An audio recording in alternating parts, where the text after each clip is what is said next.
Welcome back to our channel and our brand new blog. আজকে সকালে একটু বেরোনোর প্ল্যান আছে। আজকে যাব হলো সল্ট লেকে, তো ওখান থেকে দেখা যায় কোথায় যাওয়া যায়। সো ফাইনালি বেরিয়ে পড়েছি। এবার যাব সল্ট লেক, ওখান থেকে দেবপর্ণা আসবে কারণ ওর মনটা খারাপ এবং ওকে একটু সেই জিনিসটা থেকে ওভারকাম করানোর জন্য আমি বললাম চলো একটু কোথাও ঘুরে আসি। তো দেখা যাক কোথায় যাই, নয় ভিক্টোরিয়ার ওখানেই যাব। ময়দানটা আগের দিন ঘোরা হয়নি, আদারওয়াইজ প্ল্যানেট যাব। দেখি কোথায় যাই।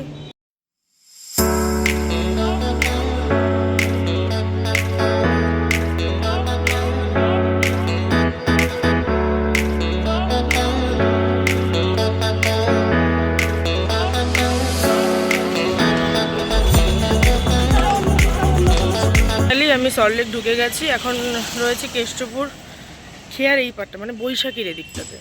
এবং আজকে আমি আর সল্টলেকের প্রপার যাবো না, এবার দেবপর্ণা আসবে এখানে, এখান থেকে যাব অটো করে। ফার্স্টে যাব হলো তোমাদের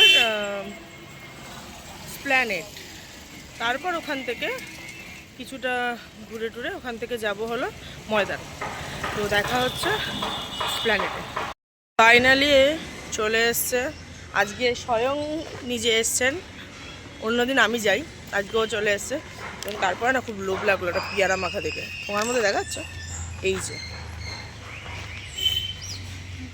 তো পেয়ারা মাখা খেতে খেতে আমরা যাচ্ছি অটো ধরতে। ম্যাডামের আবদার হলো একটা ক্যাডবেরি কিনে দেবো, বললাম অবশ্যই দেবো। আজ মন ভালো করতে যা যা আমার সামর্থ্যের মধ্যে আছে অবশ্যই দেবো। দেখা যাক, কারণ একটা সত্যিই বড় আঘাত দুজনের। এবার আমি আমার যদি কষ্টটা প্রকাশ করি তাহলে ওর কষ্টটাকে কি করে কমাবো, তাই নিজেরটা চেপে রেখে ওকে তো আটকাতেই হবে। আমি দিচ্ছি না না না।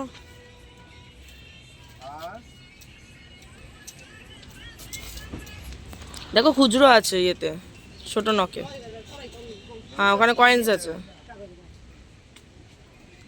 দেখা যাক কতটা কি পেরে উঠি। আজ বেসিক্যালি সবার মন খারাপ, আমার, মায়ের, সবার। মা তো আজ সকালেও কাজ ছিল যে বাচ্চাটা এভাবে চলে গেল, কিন্তু আমরা তো চাইলে কাউকে ধরে রাখতে পারবো না, বিকজ যা প্রকৃতির নিয়ম, তাকে যে আসবে তাকে যেতেই হবে। যার যেটুকানি সময় লেখা আছে তাকে সেটুকানি সময় এখানে থাকতে হবে। আসলে এটা তো একটা নৃত্য মঞ্চ, যার রোল যখন শেষ হয়ে যাবে তাকে তখন মঞ্চ ছেড়ে চলে যেতে হবে। কিছু করার নেই, চাইলেও ধরে রাখা যাবে না। যাই হোক, এসব কথা এখন বাদ দিই। জিনিসটা থেকে আমাদের দুজনকে ওভারকাম করতে হবে। তো এবার যাই, ওকে নিয়ে একটু ঘুরে আসি। আছে আমরা এখন যাচ্ছি শোয়াবাজারে মেট্রো রুট, আর একজন অটো চালাচ্ছে।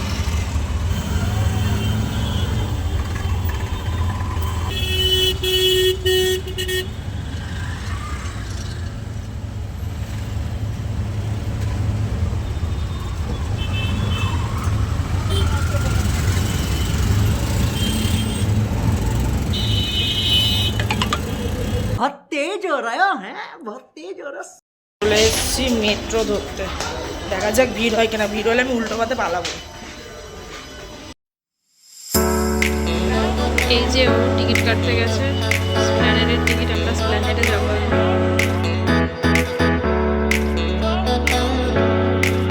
চলে এসেছি স্প্ল্যানেড। আর যেটা সব থেকে ভালো হয়েছে সেটা হলো ওয়েট মেশিনে আমরা দুজন ওয়েট মাপিয়েছি, কিন্তু ওয়েটটা বলতে পারবো না, লজ্জাজনক ওয়েট। তো সেখানে এখন ওয়েট মাপিয়েছি, ও তো উঠে ওটা মাপিয়ে নিয়েছে, আমি উঠে টাকা দিয়েছি, আমার ওয়েট মাপছে না। তারপরে সেই কোথা থেকে একটা ওয়েট কাকু চলে এলো, সে আবার খুলে টুলে আমার ওয়েট মাপলো। এই একটা কিন্তু খুব ভালো হয়েছে, যদি ক্যাপচার করতে পারিনি কারণ ওখানে ক্যামেরা অ্যালাউ নেই। যাই, এবার একটু স্প্ল্যানেডটা ঘুরে দেখি। আস্তে আস্তে ফোনের কভার আমি চেঞ্জ করে ফেলেছি, এবার স্প্ল্যানেড ঘুরবো।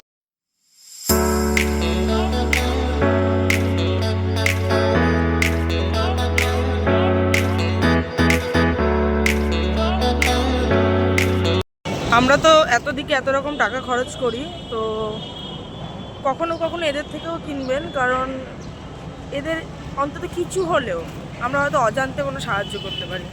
তো এত দিকে তো এত টাকা খরচ করি, তো দু চারটে টাকা যদি এখানে দিয়ে যদি কিছু কেনা যায়, তো তার একটা যে স্মাইল, সেই স্মাইলটা দেখবেন আপনার ভিতর থেকে একটা শান্তি দেবে।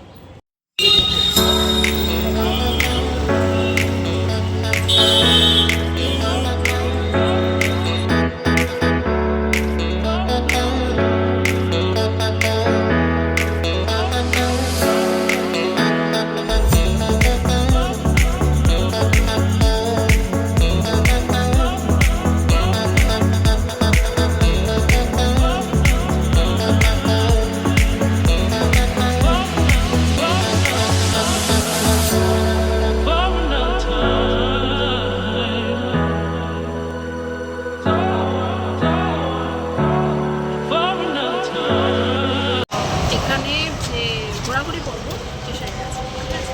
এবার আমাদের খিদে পেয়েছে, দুপুর হয়ে গেছে, এখন আমরা একটু যাবো দেখি সিটি সেন্টারের ওখানে গিয়ে হয় ওই ধাবাটাতেই বা অন্য কোনো জায়গাতে আমরা খাবো।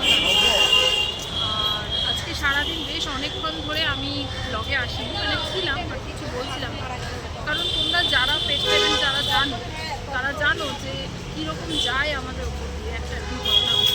আজকে আমি লিটারালি ওকে নিজে থেকে মানে বেশ জোর জবরদস্তি করেই বলেছি যে চলো একটু বেরো, বিকজ কোথাও একটা আমার ভালো লাগছে না।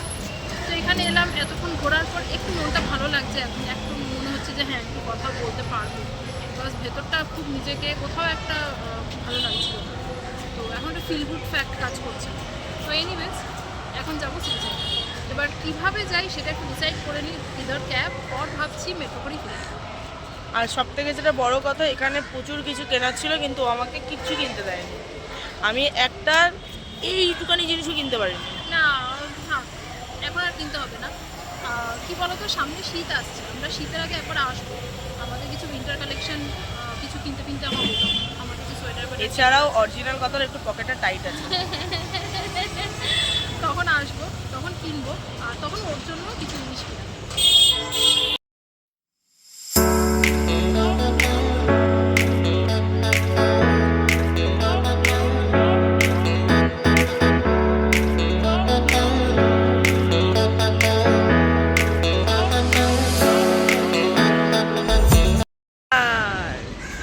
সো ফাইনালি আমরা সিটি সেন্টার চলে এসেছি, যদিও সিটি সেন্টারে ঢুকবো না, ওই ধাবাতেই খেতে যাব, বিকজ ওই ধাবার খাওয়াটা আমার ভালো লাগে, মানে টেস্টটা ওদের খুব ভালো, রেস্টুরেন্টের মতো অতটা রিচ না। তো ইচ্ছা আছে ওখান থেকেই খাওয়ার, আর ওখানে যাওয়া যাক। ওই যে ও সামনে হেঁটে হেঁটে যাচ্ছে। আজকে তোমাদেরকে কিছু কথা শেয়ার করি। গতকাল আমার সাথে এরকম একটা ঘটনা ঘটার পর আমি কি বলবো, মানে আমি ভীষণভাবে ভেঙে পড়েছিলাম, কিন্তু ও নিজের সমস্ত দুঃখ কষ্ট, আমি তো খুবই কান্নাকাটি করেছি, বুঝতেই পারছো যা হয়, বাট ও লেস এক্সপ্রেসিভ, ও না এক্সপ্রেস করে না। তো ও তার উল্টো আমাকে অনেক বেশি হাসানোর চেষ্টা করছে, মজা করছে, নানারকমভাবে মানে হয় না কমেডি করছে, যাতে আমি হাসি, আমি মজা পাই। তো আমার জন্য এটাও করছে। তো সেক্ষেত্রে মানে ওর জন্য মানে ওকে একটা স্যালুট, ওকে অনেক অনেক থ্যাংক ইউ বলে আমি ছোটো করবো না, বাট রিয়েলি ও আমার জন্য এটা করছে। এবং আমি আজকে যখন ওকে বলেছি যে চলো একটু বেরোই, তখন ও বলে যে হ্যাঁ ঠিক আছে, মানে একবারে রাজি, কিন্তু কোনোভাবেই কোনো না বা কিছু, বরং আমাকে জিজ্ঞাসা করেছে তুমি কি আজকে বেরোবে, তোমার কি ইচ্ছা করছে? বললাম যে হ্যাঁ বেরোবো, চল। তো ও কিন্তু সমস্ত কাজকর্ম ফেলে রেখে চলে এসেছে আমার সঙ্গে দেখা করবে বলে, আমার সঙ্গে ঘুরবে বলে, আমাকে টাইম দেবে বলে। আমরা এই নিয়ে 3 দিন সিটি সেন্টারে এসেছি, একই ধাবায় খেয়েছি, 3 রকম আইটেম খেয়েছি। আজকে আমি ভেজ খেয়েছি, পনির খেয়েছি। আমার কিন্তু প্রত্যেকটা আইটেম ভালো লেগেছে। এটার রিভিউ বলতে পারো বা নাও বলতে পারো, 1 মিনিট ভালো লেগেছে, তোমরা এসে ট্রাই করো। আজকের মতো আমাদের লাঞ্চ কমপ্লিট। এবার আমি যাব বাড়িতে, কারণ ওকে ওর বাড়িতে ছেড়ে দিয়ে আমি বাড়ি যাব। আজকে আমার দিদির ছেলের আছে আইবুড়ো ভাত, সেকেন্ড আইবুড়ো ভাত। আগের দিন এক জায়গাতে ওর মামা বাড়িতে খেয়েছে, আজকে পিসির বাড়িতে হবে, বিকজ আমরা খাওয়াতে পারবো না, কারণ আমাদের তো অসুচ রয়েছে। তো তাই জন্য পিসিরা সবাই মিলে গেট টুগেদার করেছে, সবাই মিলে। তো আজকে ওখানে নেমন্তন্ন রয়েছে, আজকে যাব, কিছু কিছু ক্লিপ তুলবো, তোমাদের সাথেও শেয়ার করব। তো দেখা হচ্ছে ফাইনালি একদম ওই সময়। তো এখনের জন্য টাটা। ফাইনালি আমি বাড়ি চলে এসেছি, একটু রেস্ট নিয়ে চা খেয়ে এবার যাচ্ছি পিসির বাড়ি, কারণ ওখানে আয়োজন হচ্ছে, সবাই চলে এসেছে এবং আমাকে ডাকাডাকি করছে যে আয় এখানে একটা কোম্পানি দে, চলো ওখানে যাই।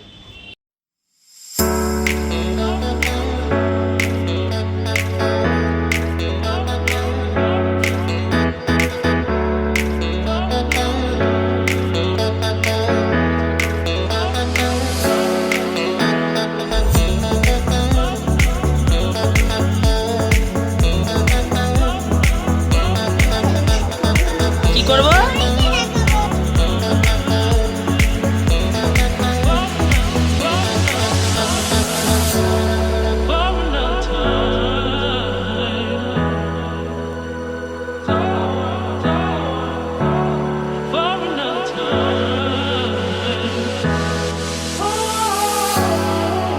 ফাইনালি এখানে এসেছি অনেকক্ষণ, সব কিছু কমপ্লিট হয়ে গেছে। একদম ক্লিপ তুলতে পারিনি কারণ বাচ্চাগুলো প্রচণ্ড দুষ্টুমি করছিলো, ঝাড়ছিলই না। তো খেতে বসার সময় দেখাবো কী কী রান্না হলো।